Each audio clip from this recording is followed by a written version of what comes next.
we're going to start off today because I know last week I read in the paper, I think Northwest Indiana home sales are up 11%, something like that. We're doing very well. So I thought, it'd be nice if you could come in and explain. I know springtime seems to be the time when people do start putting their homes up for sale or buying things, right? It's a nice time because school is starting to end. Families that are getting ready to move have the summer to spring to look, summer to move in, and ready for the new fall season. So yes, and the weather's great. No one likes to trudge through a bunch of snow. I was going to say, does that help? Nice weather help you sell or buy a home? Absolutely. Yeah. Well, that makes sense. And it's probably nicer too when you're trying to sell a place so people aren't trudging all kinds of dirty snow into and wrecking your new clean carpet that you cleaned to try and sell your house. Well, and even if the house is empty, if it's gray, the light's not as good, the trees don't have foliage, the grass is brown, it's just easier to imagine a beautiful home in a beautiful setting with the sun shining down. So would you say that you handle more sales of homes or more purchases of homes? I like to keep an even medium. I'm a listing agent, which means I represent a seller, and I'm a buying agent, which represents buyers. And it's nice to be an agent that can take a little bit of both and makes for a happy medium. It's probably a neat job as far as that you get to actually, so many people have just really lousy jobs, like a credit collector or something like that. But it must be nice where you can actually help. I guess it's a two-sided coin. I'm sure some people are selling their houses because they can't afford them anymore. Do you find that? Yes. Yeah, and that's hard. That's very difficult to go into someone's home and talk to them and try to help resolve their problem, but understand that their family may have to move out of a home because of pending foreclosure or a short sale. Those are tough times, but it is very nice when you can meet clients who might be first-time home buyers, and as first-time home buyers, you're going to help them through the step-by-step process, and the greatest day is at closing when you get to hand them a key and give them a hug and a kiss and send them on their way to their brand new home. I didn't know that you get a hug and a kiss if I buy a house. From Sarah Portone at Remax Results, you do. Wow. Well, if someone is desperate for a hug and a kiss, all you do is buy a house from Sarah Portone, and you're in business. Well, that's I was saying it must be nice because you actually do get to be a part of someone's dream becoming a reality. It's a difficult process now. I would say that it has changed over the last 4 years immensely. It is continuing to change. We continue to get our education and work with local mortgage lenders on keeping up with the changes for FHA rules. There's a variety of different rules that lenders have to abide by, and they change regularly. I'm just going to add this, 219-845-1100 is a studio line. Maybe you're thinking about selling your house. Maybe you're thinking about buying a house, or you have an opportunity to talk to a professional real estate agent today without going. I mean, I know it's when I was looking for a place to buy, it's very.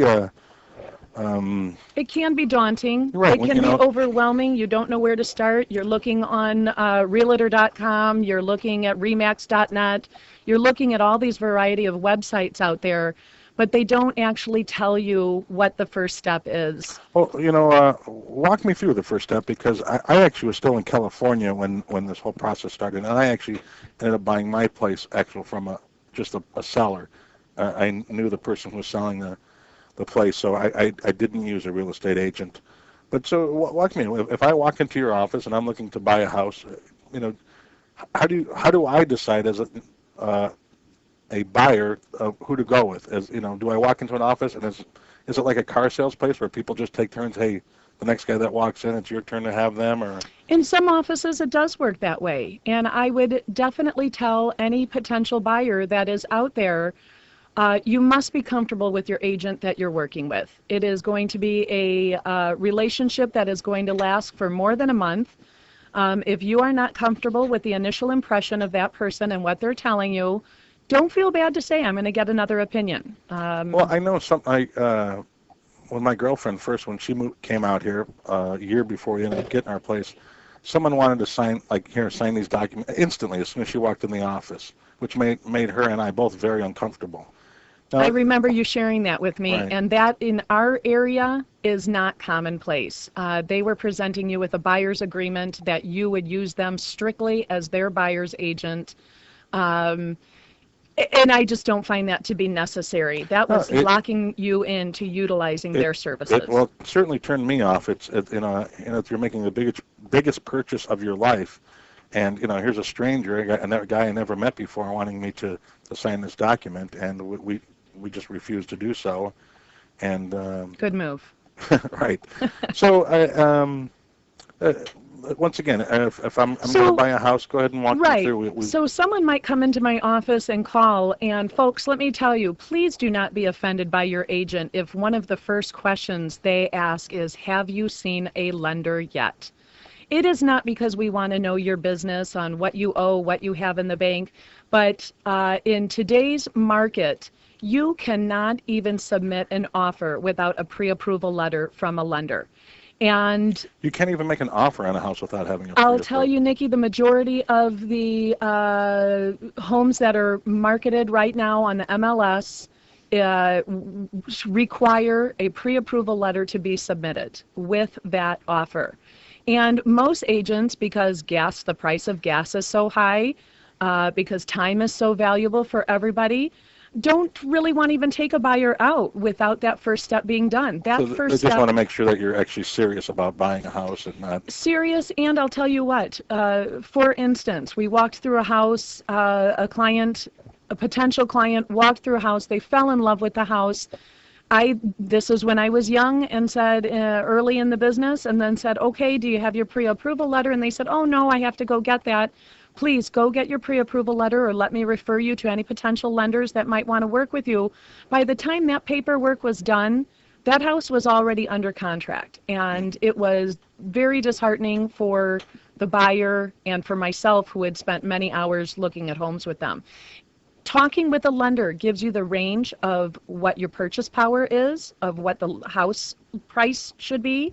They will also calculate what your monthly payments will be. If you forgot about an old bill that might be there that might affect your lending, they will find it and they can say, hey, take care of this. Here's a plan on what might make you a better buyer in the next 30 to 60 days. So it really, really is the first step, is meeting with your lender. And by all means, please contact your local realtor and ask them about what is a good lender, because we work with them firsthand, and there are some lenders that can really drag out the process unnecessarily.